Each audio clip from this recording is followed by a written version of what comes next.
Welcome to Lost Relation Chronicles. The rain fell in sheets, hammering the earth with a relentless rhythm, as if the sky itself was in mourning. I stood there, frozen as it all unfolded again. The dream that had plagued my nights for as long as I could remember. My feet were rooted to the ground, the mud thick and cold pulling me deeper with every second. Through the curtain of rain, a figure emerged. The faint outline became clearer with each slow, deliberate step. The samurai, he was tall.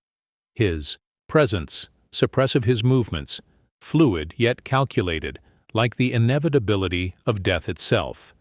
The mask he wore, a grotesque fusion of a demon's grin, and hollow, soulless eyes gleamed wet in the dim light.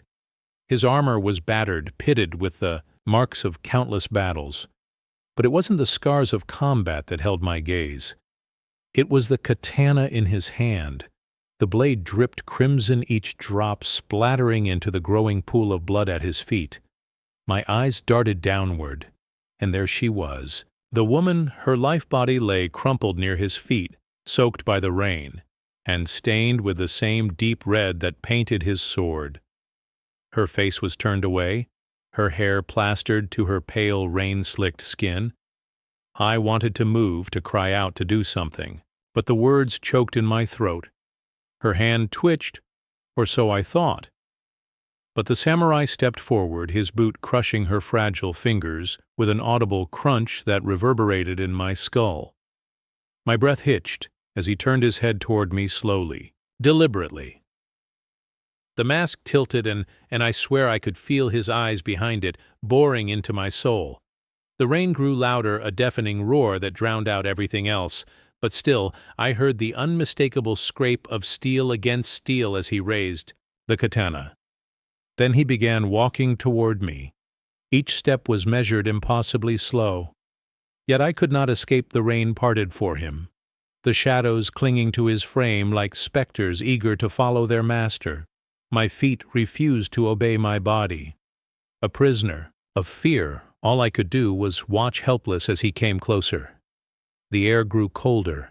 I could see my breath now fogging in front of me as his towering silhouette blotted out the world behind him. The tip of his sword dragged through the mud, leaving a trail that seemed to pulse and writhe, as if the earth itself recoiled from his touch. And then I saw it. The mask began to crack. A fine web of fissures spread across its surface, revealing something moving underneath. Something alive. I wanted to look away, but I couldn't. The mask split apart, peeling like old flesh, and what lay beneath was worse than I could have imagined. It was my own face, distorted, hollow, twisted in a grotesque mockery of my own expression. The thing that wore my face grinned wide and unnatural as it raised the blade high above its head. The rain slowed the sound, ebbing into a suffocating silence. I tried to scream, but the world went black before the blade fell, and then I woke up.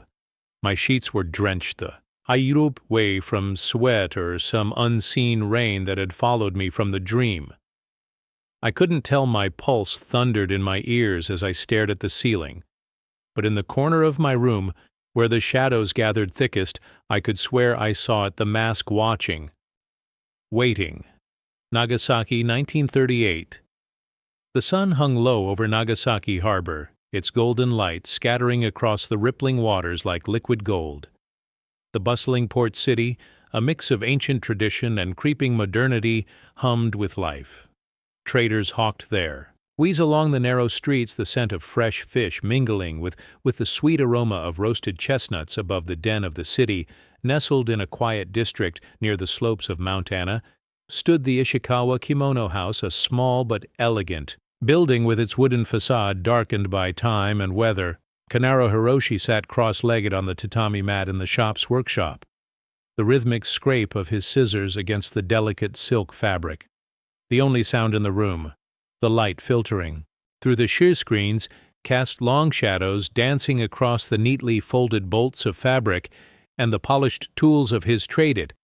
His fingers moved deftly, tracing the outlines of a cherry blossom motif, destined to grace the hem of a bridal kimono. At 28, Kanaro bore the weight of generations on his shoulders, His great-grandfather, Ishikawa Nuru, had died in the service of the shogun Ait.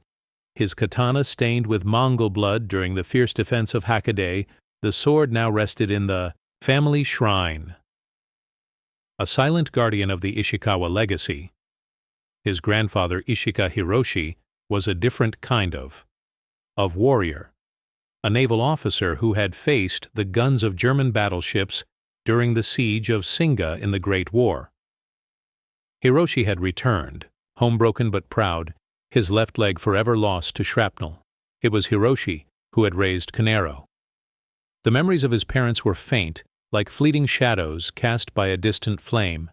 Kanero was just 5 when they died in a tram accident leaving. Him orphaned and alone in the world, it was his grandfather who had taken him in, teaching him not only the art of kimono making, but also the unyielding discipline of their samurai ancestors. Even now, years after Hoshi's passing, Kanero could hear his growly voice. Every stitch you make is a thread that ties us to our past. Never forget that yet the world was changing around him. Japan in 1938 was a nation at a crossroads, its feet planted firmly in both ancient traditions and the modern ambitions of empire. The shadow of war loomed on the horizon, casting a pall over the vibrant streets of Nagasaki. Soldiers in crisp uniforms passed through the city on their way to the front, and whispers of conflict reached even the quiet halls of the Ishikawa. Shop Kanero paused his work. His gaze drifting to the shrine in the corner of the room beside the katana rested a framed photograph of Hiroshi in his naval uniform, the stern lines of his face softened by the faintest trace of a smile. A candle flickered before the shrine, its flame wavering in the still air. The bell at the shop's entrance chimed softly, breaking Kintaro's rye. Rising to his feet, he smoothed his mono and made his way to the front of the shop. A young woman stood there, her hair neatly tied back, her eyes darting nervously as she clutched a bundle of fabric. She bowed deeply, murmuring an apology for her intrusion. "I need a kimono," she said, her voice trembling for my brother. "He's Hyun's leaving for the army." Karo's heart sank as he listened to her request. He had heard this story countless times in recent months. Sons, brothers, and husbands departing for distant battlefields, leaving behind grieving family and uncertain futures. But he bowed in return, offering her a warm smile despite the heaviness in his chest. "Of course," he said softly, "let us honor him with something worthy of his courage," as he guided her toward the shelves of fabric. The weight of his family's legacy pressed against him like an unseen hand. He was not a samurai or a soldier, but he carried their spirit in his craft. Each stitch, each fold of silk was his own quiet battle against the tide of change, a reminder that even in the face of uncertain tradition could endure. The woman's nervous smile softened as she carefully cradled the wrapped kimono in her arms. "Thank you, Kanaro-san," she said with a deep bow. "Your work will give my brother strength." Kanaro returned the bow, his expression warm but somber. "It is my honor. May it bring him safe passage," as she stepped out into the bustling streets. The bell above the door chimed once more, leaving the shop in silence, save for the faint rustle of leaves outside.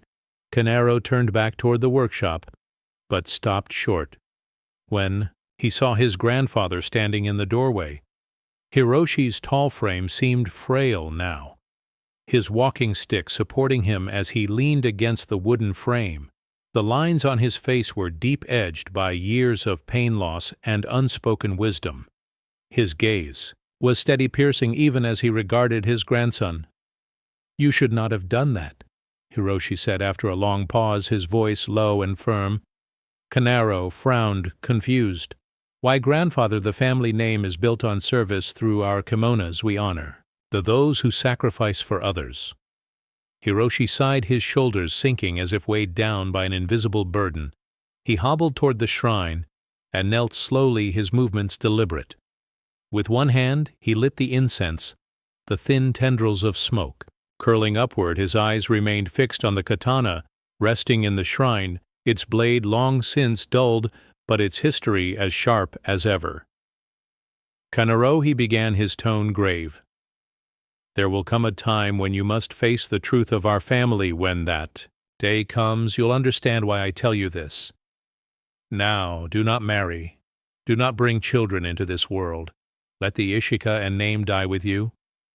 The words hit Canaro like a blow, leaving him speechless. "Grandfather." He managed to whisper, his voice shaky. "What are you saying?" "Our lineage. Your lineage goes back. Generations we carry the honor of samurai, of craftsmen. Why would you want it to end?" Hiroshi's expression hardened, his eyes clouded with memories too painful to voice because honor can be a curse. He said finally, his voice a whisper, a weight too heavy for any man to carry. "You are young, you see our family's history as something beautiful, something noble, but you do not know the truth of it." Canaro stepped forward, his frustration bubbling over. "Then tell me," he demanded. "You've always spoken in riddles, hiding the past behind a wall of silence. I know nothing of my parents, beyond the accident that took them and my grandmother. Why is there not a single picture of her? What are you hiding, grandfather?" For the first time, Hiroshi's face softened and a glint of sorrow passed through his eyes. He turned away, his hands trembling slightly as they rested on the shrine's edge. "When the time comes," he said quietly, "you will know it all, and when you do, you'll understand why I must ask this of you." The room fell silent, the weight of unspoken truths pressing down on them. Both Kintaro wanted to push further, to demand answers, but something in his grandfather's demeanor held him back. Hoshi looked smaller now, hunched over as if trying to shield himself from a storm. Only he could see. "I'm sorry, Canaro," Hiroshi murmured, his voice barely audible, "but some burdens are meant to be carried alone." Canaro stood there, his fists clenched, his heart aching with frustration and confusion. He wanted to yell, to demand the answers he had been denied his entire life, but instead he turned and left the room outside. The evening sky was awash with deep hues of orange and crimson, the setting sun casting long shadows over Nagasaki. As he gazed out at the city below, Kintaro felt the pull of his family's legacy and the weight of the secrets his grandfather refused to share in the distance. The faint sound of a bell echoed through the streets, a haunting reminder that some truths, like the threads of a kimono, could only be revealed with time. Men make plans, and fate come up with its own. A year later, the house felt colder than ever. The soft creak of the wooden floor beneath my feet echoed like a lament through the hallways I had walked since childhood. It was strange how even the most familiar places could feel alien when you knew you were about to leave them behind. I stood outside grandfather's room, my fists clenched at my sides, the weight of his disapproval bearing down on me. Behind that door was a man who had raised me, who had shaped me, yet whose words had driven a wedge between us, so deep it felt irreparable. But I had made my choice. I was marrying Ko against his wishes, against his cryptic warnings, against the legacy he held so dear. I slid the shoy door open slowly, its soft rasp breaking the heavy silence. Grandfather was seated in his usual place by the shrine, the faint glow of candlelight casting deep shadows across his face. He looked smaller than I remembered, as if my defiance had aged him overnight. The lines on his face were deeper, his eyes clouded, but they still bore the weight of his wisdom and grief. "You called for me," I said, trying to keep my voice steady. He didn't turn to face me. Instead, he stared at the katana in the shrine, its polished hilt gleaming faintly. "Sit," he said simply. I obeyed, though my heart was pounding. I had expected another lecture, another plea for me to reconsider, but when he finally turned to look at me, his gaze wasn't angry, it was weary. "You've made your decision," he said. It wasn't a question.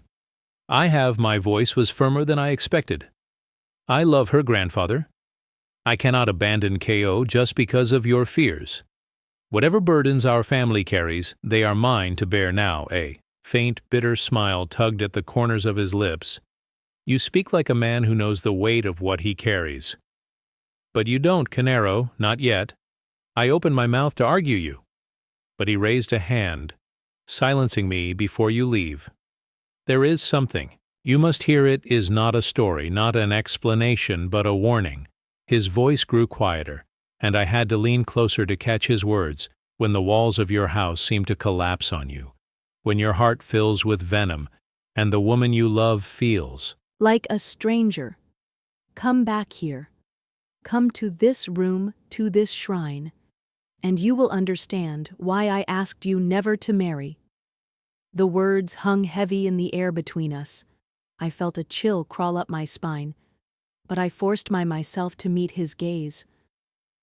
Why not? Tell me now, I asked, my frustration slipping into my voice.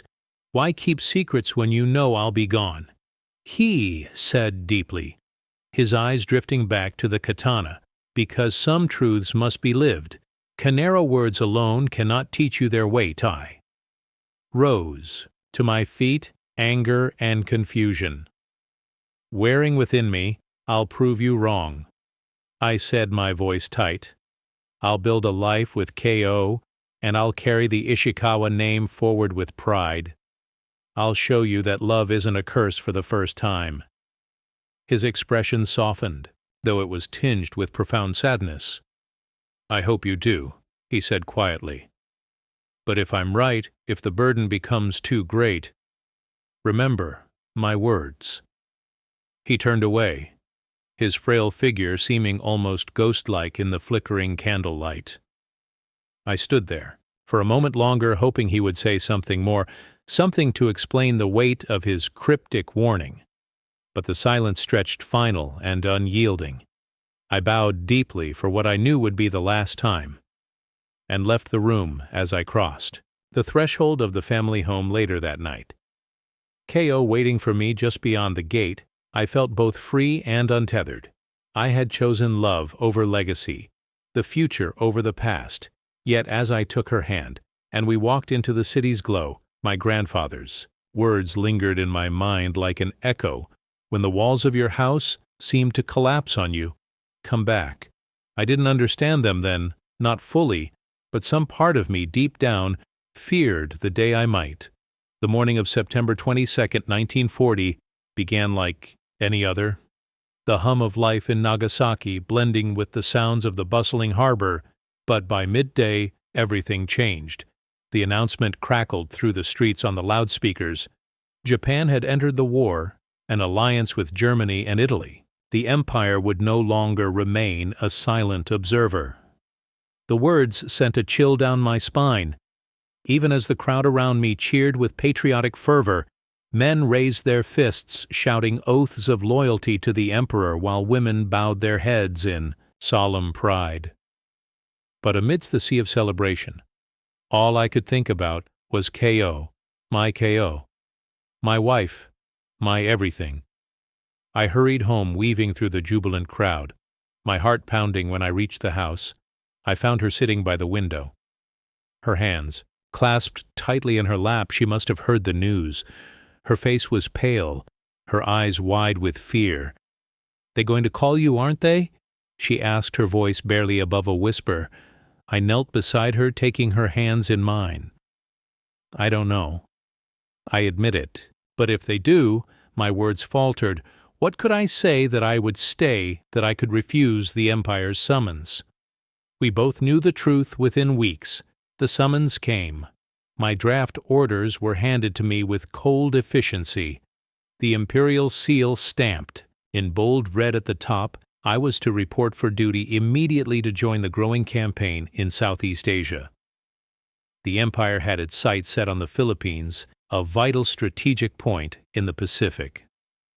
The day I left KO, stood at the train station, her hands clutching the edge of her kimono, as if it were the only thing keeping her grounded.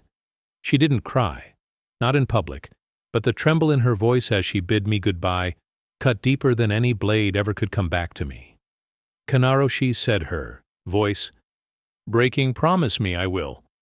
I said, though I wasn't sure if it was a promise I could keep the day I left for the battlefield. My grandfather was there. I ran to him and bowed. "You are finally a warrior before you go. I have something for you." He gave me a small box and said, "Open it once you are back." "How do you know I will be back?" I'm going on a war.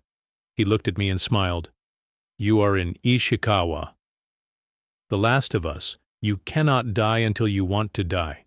Before I could ask anything, he left. Where was nothing like the stories my grandfather told, those tales of samurai honor and bravery seemed almost laughable. Now the reality was mud blood and the relentless cacophony of gunfire. The air was thick with the stench of death, and every step forward felt like walking through a graveyard of shattered dreams. The Philippines were supposed to fall quickly, a testament to the empire's strength. But the campaign was brutal. Every village, every hill, every inch of ground was fought over, with a ferocity I hadn't imagined. I came as a young man with dreams filled with duty and determination. I left as a husk shot 3 times, once in the shoulder, once in the leg, and once in the side. I somehow survived, but survival came with a cost. I had seen men I called friends torn apart by artillery, their bodies unrecognizable. I had seen villages burned to the ground, the cries of the innocent, swallowed by the roar of war. When the Philippines finally fell, it was declared a great victory. For the empire, but for the 4,000 of us who had survived, it felt like anything, but we had lost our humanity in those jungles, leaving pieces of ourselves scattered among the dead. When I was sent back to Nagasaki to recover, I felt no relief. My body was broken. My spirit crushed. The empire didn't care for the dreams I once carried. I was just another soldier, a cog in the war machine. The train ride home was quiet, the other wounded soldiers around me as hollow as I was when I finally stepped off the train. The familiar streets of Nagasaki felt foreign. The once bustling markets were subdued, their vibrancy dulled by rationing, and whispers of the war's toll propaganda posters adorned every corner, urging loyalty, sacrifice, and unyielding devotion to the emperor. When I reached our house, I paused at the gate. The home I had built with Ko felt like a dream, now a fragile memory from a life that no longer felt like my own. I raised a trembling hand and knocked. The door opened. And there she was, Ko, her face lit with relief and disbelief as she rushed to me, throwing her arms around me despite my injuries. "You're alive," she whispered, her voice breaking. "You're home." I wanted to tell her I was back, that I was whole, but the words wouldn't come. How could I explain that the man who had left her months ago was gone that night, as she sat by my side tending to my wounds? My grandfather's warning returned to me: when the walls of your house seem to collapse on you, when your heart fills with venom. I had dismissed his words as paranoia, but now with every ache in my body, every haunting memory of the battlefield was killing me. The early days after my return were a blur of pain and recovery. Ku was there. Her hands, gentle as she dressed my wounds and helped me to my feet. She cooked my meals, spoke softly, and even smiled faintly at times. For a moment I thought we might find our way back to the life we had before. But it didn't last. Slowly, everything eroded. 3 years later, the tenderness gave way to silence, the warmth in her eyes replaced by something cold and distant. At first I told myself it was the strain of the war, the same burden that weighed on everyone in Nagasaki. But soon her absence became harder to ignore. She would leave early, claiming errands to run or shifts at the local textile shop. Her returns grew later and later, her excuses thinner and more hurried. I would sit by the window watching the streets darken, waiting for her shadow to reappear. Each passing hour twisted the knot of doubt in my chest tighter. Our conversations, once filled with dreams and shared laughter, became strained. When I tried to talk to her, to ask where she went or why she was distant, she would dismiss me with clipped words or silence, and then came the first fight. "You should have died with honor," she spat one evening, her voice trembling with anger. "A martyr for the empire. Instead, you came back broken like some coward who couldn't face the end." Her words hit me harder than any bullet. I stared at her, searching her face for the woman I had fallen in love with, the woman I had fought to come home to. But she wasn't there. "I didn't choose to survive," I said quietly, my voice shaking. "I didn't have a choice. You always have a choice, she snapped, turning away from me. But you chose yourself. You chose to come back and burden me with your brokenness. The venom in her tone left me speechless. The woman who had held me on our wedding day, who had kissed me goodbye with tears. In her eyes now looked at me as if I were a stranger, or worse, a failure. The fights became a routine as inevitable as the sunrise. She accused me of being weak, of dragging her down, of ruining her life. I tried to fight back, to remind her of the love we once shared, but my words felt hollow even to me. Each argument left me more drained, more uncertain. My grandfather's words echoed in my mind, like a ghost's warning when the walls of your house seemed to collapse. On you, when your heart fills with venom, was this what he meant? Had he foreseen this pain, this unraveling of everything I held dear? Weeks passed, and I forced myself to stand, to take small steps around the house. My body ached with every movement, but I refused to let it hold me down. I thought that maybe if I showed KO I was still strong, still the man she married, things might change. But my efforts were met with indifference. She barely acknowledged me now. Her presence in the house, fleeting and cold. One evening, after another argument that left my chest tight with frustration, I found myself staring at the small box my grandfather had given me before I left it, sat untouched on the shelf, its weight heavy with the promise of answers I wasn't sure I wanted. I opened it slowly, my hands trembling. Inside was a single letter written in my grandfather's sharp, deliberate hand. Canaro. My boy, if you are reading this, then the weight of the Ishikawa curse is found. You come to the family, home alone, and I will tell you the truth. The answers you seek cannot be written, they must be spoken, and only when you are ready to hear them, the house will always be open to you. The words burned into my mind. As I read them again and again, I had thought my grandfather's warnings were mere superstition, the ramblings of an old man said in his ways, but now, with Ko's scorn cutting deeper than any wound, I wondered if there was truth to his fears. The walls of my house were indeed collapsing, and my heart brimmed with venom. Perhaps it was time to find out why the family home stood like a sentinel on the edge of the village, its walls weathered but sturdy, steeped in the weight of history. As I approached, memories flooded back. The scent of my grandfather's pipe, smoke, the creak of the floorboards beneath my feet, and the stern but loving presence of the man who had raised me. He was waiting for me in his study, sitting cross-legged on the tatama mat. The years had etched deeper lines into his face, but his eyes were as sharp as ever. Without a word, he gestured for me to sit. "I knew you'd come," he said, his voice steady but tinged with sorrow. "The weight of our bloodline is not something you can escape." I sat before him feeling like a child again, despite the scars on my body and the torment in my mind. "You said I would know when the time came," I said, my voice barely above a whisper. "I'm here now. Tell me the truth for a moment." He said nothing, his gaze distant as if peering into a past too dark to revisit. Then he began, his words deliberate and heavy. "Our family story is one of blood and regret." He said, "It begins with our ancestor Ishikawa Tadashi, a fierce samurai who served during the Kamakura shogun. Tadashi was a warrior unlike any other, his blades swift and merciless.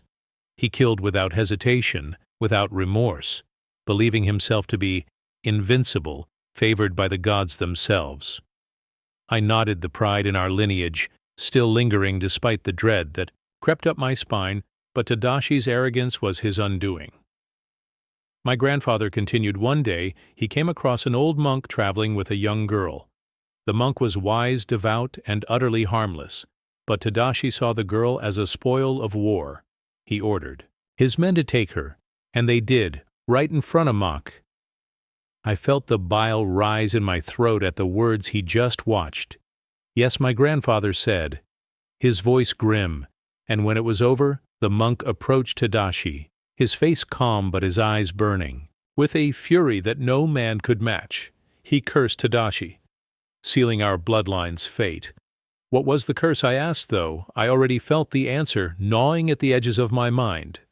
The monk said, "As you have made me watch helplessly, so shall every man of your bloodline suffer the same. You will watch your loved one be ravaged by another, and she will love it more than she ever loved you."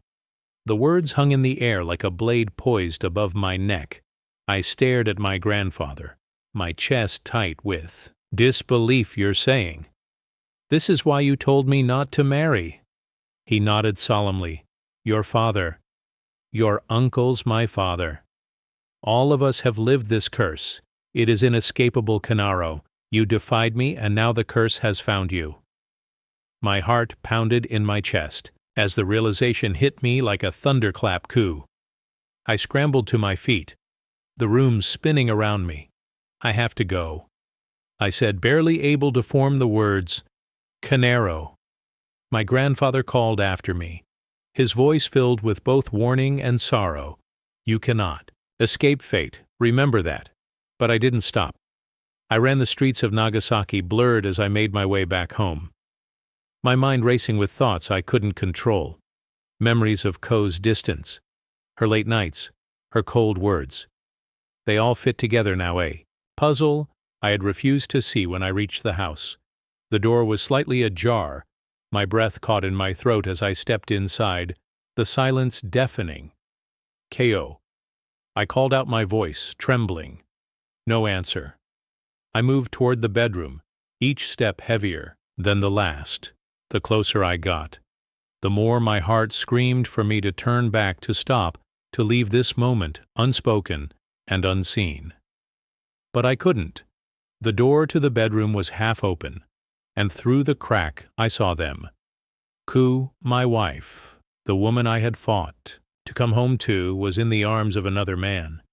Their movements were feverish, their moans echoing in my ears like a cruel symphony. She wasn't just tolerating it.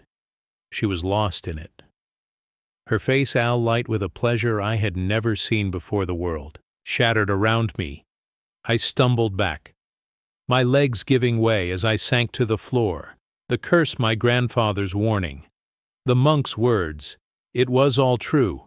Every man in our family destined to live this nightmare, to watch helplessly as the ones we love betrayed us in the Krustvii, and in that moment I wished I had died on the battlefield, a martyr for the Empire. Anything would have been better than this. Canaro collapsed and fainted. His grandfather and his servants carried him back to the family. Home by now, Ko was watching, half-dressed and still in arms of her new man. She watched the old and his men carry her husband to a carriage. The old man looked back, stared right into her eyes. A cold shiver went down her spine, and she tried to distance herself from her lover's arms. I woke to the scent of incense and the faint creep of wood, shifting under its own age. My body felt heavy, my mind clouded, but the memories of what I had seen tore through the haze like a blade. Ko. The curse, the room, was dim lit by a single paper lantern. My grandfather sat at my bedside, his hands folded in his lap, his face etched with an expression I couldn't read. Grief, perhaps, or resignation. "You fainted," he said simply, his voice calm but firm. "I had you brought back here." The images of Ko and the man flashed through my mind again, raw and vivid. I clenched my fists, the shame and rage mixing into a venomous concoction in my veins. "Why," I croaked, my voice hoarse, "why didn't you tell me sooner?" He sighed deeply, the weight of his years pressing visibly on him, because knowing wouldn't have changed anything. The curse finds us all. No matter what we do. I sat up slowly, my body protesting the movement. "I need answers," I said, my voice trembling, "all of them." "No. More riddles," he nodded, rising to his feet. "Then follow me." The house was silent as we moved through its halls. The servants nowhere in sight. My grandfather led me to a part of the house I had never been allowed to enter as a child. He opened a heavy wooden door and motioned for me to follow. The room beyond was like stepping into another world. The walls were lined with old scrolls and artifacts, the air thick with the scent of aged wood and lacquer. At the center of the room stood a display case, and within it an imposing suit of samurai armor. But it wasn't the armor that held my attention. It was the mask, the face of the demon. Its hollow eyes staring back at me was the same as the one from my nightmares. The blood-soaked figure standing in the rain, the woman lying dead at its feet. It all made sense now. This belonged to Ishikawa Tadashi, my grandfather said, his voice reverent and grim, the man who began our family's legacy and our curse. I approached the display, the mask gaze pulling me in. It seemed alive, as if it could see into the depths of my soul. "This is what you saw in your dreams, isn't it?" "My grandfather," asked. I nodded slowly, my throat dry. He gestured to a low table nearby where an old leather-bound journal lay. That journal contains Tad Dashi's account of his life, his deeds, his sins. The curse began with him, but its effects have rippled through every generation since I turned to him, my voice shaking. "You said my parents, their deaths weren't an accident." He lowered his head, his hands clasped tightly in front of him. "They weren't." The room seemed to tilt as the words sank. "In your grandmother," he began, "man." His voice, heavy with regret, was cursed, just like K.O. "She betrayed me in the same way, lost herself to another man. I couldn't bear it, so I killed her. The air left my lungs in a rush, and your father," he continued, "he faced the same fate. When he found your mother in the arms of another man, the curse consumed him. He killed her, then took his own life. We made it look like an accident to protect the family name, but the truth has always been here in this room." I staggered back, my legs threatening to give out beneath me, the weight of the curse, the generations of blood and sorrow. "It was too much, you should have told me," I said, my voice barely audible. "You should have warned me, I tried." He said, his tone sharp, "I told you not to marry. Kanaro, I begged you to let the bloodline die with you, but you wouldn't listen." I turned back to the armor and the mask, my mind racing. This wasn't just a family history. It was a legacy of suffering passed down like a twisted inheritance. "What do I do now?" I asked, my voice breaking. "How do I end this?" He looked at me with an expression I had never seen before. "Pity. There is no escape. Kanaro, the curse is in our blood. All you can do is decide how much of it you were willing to endure." Kanaro asked his grandfather to leave him alone in the room. The room had become my world for 2 days. I sat in the presence of my ancestors' sins, their shame and their rage. The mask stared at me as if alive, a demon waiting to consume me. I drank sparingly from the jar of water, my body still weak, but my mind was alight with clarity and purpose. On the morning of the second day I rose. My hands moved with the certainty of someone long dead, but newly awakened. Piece by piece I donned the armor of Ishikawa Tadashi, its weight pressing down on me like the burden of centuries. When I lifted the mask to my face, I felt as if I were no longer Kanaro Ishika, but a vessel for something far greater and far darker. I stepped out of the room, the tatami creaking. Beneath my armored feet, my grandfather was waiting, flanked by the servants, their faces pale with the mix of fear and reverence.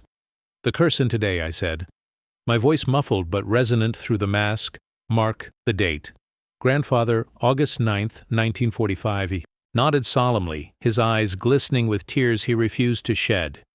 He didn't try to stop me. Perhaps he knew better than to try. The streets of Nagasaki were alive with whispers and stares as I walked toward my home. The sight of a man in full samurai armor was surreal, a ghost of a bygone era haunting the modern world. Children pointed and adults murmured, but I paid them no mind. Each step brought me closer to KO, to the betrayal, to the curse. The sun was high, its heat relentless, but I felt nothing. My body moved with purpose. My heart hardened into something unrecognizable. When I reached the house, I didn't bother with the door. I kicked it open, the wooden frames splintering under the force of my boot.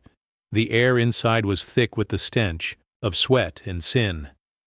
The sounds from the bedroom were unmistakable.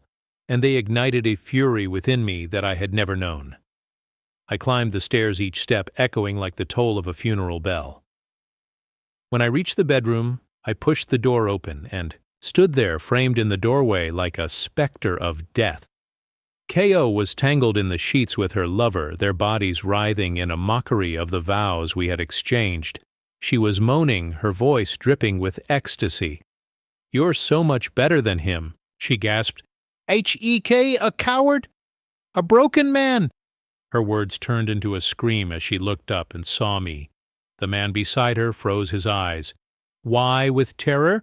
As they locked onto the mask. He scrambled to get away, but the katana was already in my hand. With a single swift motion, the blade sliced through him, splitting him in two. Blood sprayed across the room, painting the walls, the sheets, and Ku herself. She shrieked, pulling the sheets around her as if they could shield her from what was to come. "Canaro, stop, please." But the curse didn't listen, and neither did I. I stood over her, the blade dripping crimson onto the tatami. She wept, begging her words, a garbled mess of apologies and excuses. "You were my wife," I said, my voice hollow. "But you were never." Mind, I raised the katana, its edge gleaming even through the blood, and brought it down in one swift move. Ko was split in two. Canaro stepped out of the house, the front door creaking on its broken hinges, and stood in the middle of the street. His armor was soaked in blood, the crimson dripping steadily from the edges of the katana. He still gripped tightly. His mask glinted dully in the afternoon light, its hollow eyes unfeeling as they surveyed the hushed neighborhood. The world was silent. Too silent, the people who had gathered outside earlier to gawk at his strange appearance now stood frozen, their faces pale with terror. Mothers pulled their children close, old men whispered prayers, and even the bravest among the onlookers took cautious steps back. Canaro didn't notice their fear. He didn't hear their murmurs. His mind was elsewhere, on the echoes of Ku's screams, on the blood-soaked tatami of his home, and on the words of his grandfather. The cur finds us all. As he stepped into the street, he felt the weight of his actions, but not the guilt. He wasn't Kintaro Ishikawa anymore. He was something else, something born of the bloodline, of the curse, and of the generations of suffering that had culminated in this moment. But then the sky changed. The light shifted suddenly, unnaturally. The bright afternoon turned blinding, as though the sun itself had descended upon the city. A roar, deafening, otherworldly, shattered the silence, and the ground trembled violently beneath. His feet, Kintaro turned his masted face to the horizon, where a blinding flash had erupted, growing larger and brighter with each passing second. For a moment time seemed to stop, the world holding its breath in the face of an unimaginable force. And then came the fire. The shock wave hit him, first a wall of air so powerful it knocked him to his knees. He clutched his katana as if it were the only thing anchoring him to the earth. The heat followed, searing and relentless, enveloping everything. In its path, buildings crumbled like paper, the air itself igniting into a storm of flame, and Ashikaro's dream came rushing back to him, vivid and terrible. The samurai, standing in the rain, his armor drenched in blood, the woman dead at his feet. But this wasn't rain. This was fire. The sky burned red strew with black as the mushroom cloud. Rose like a demon unfurling its wings, the screams of the city filled the air. High, sharp wails of terror and agony, blending with the roar of the inferno. Canaro staggered to his feet, the heat licking at his armor, the blood on it sizzling and steaming. The mask felt like it was melting into his face, the hollow eyes now reflecting the apocalyptic scene around him through the chaos. Canaro felt something, stirred deep within him, a realization cold and final. The curse had been fulfilled. The bloodline would end with him, not in quiet tragedy, but in cataclysmic annihilation. The sins of Ishikawa Tadashi had come full circle, consuming not just Kar, but the entire city, perhaps the entire world. He took a step forward, then another, walking through the flames as if in a trance. People ran past him, their bodies charred and broken, their cries of desperation falling on ears that could no longer hear. In his mind, he saw his ancestors Tadashi in his blood-soaked armor, his grandfather weeping silently, his father standing over his mother's lifeless body. He saw Ko, her face twisted in terror as the blade descended. The katana in his hand felt heavier. With every step, its edge blackened by the firestorm, he gripped it tighter, the metal burning into his skin, and turned his gaze upward. The sky was no longer a sky. It was an inferno, swirling with smoke and flame. The rain of fire poured down relentlessly, consuming everything in its path, and in its fiery embrace Kanaro saw the truth of the dream, the final piece of the curse. The samurai drenched in blood had never been his ancestor. It had always been him. As the flames closed in, Kanar dropped the katana. It fell with a dull clang, swallowed by the molten earth beneath him.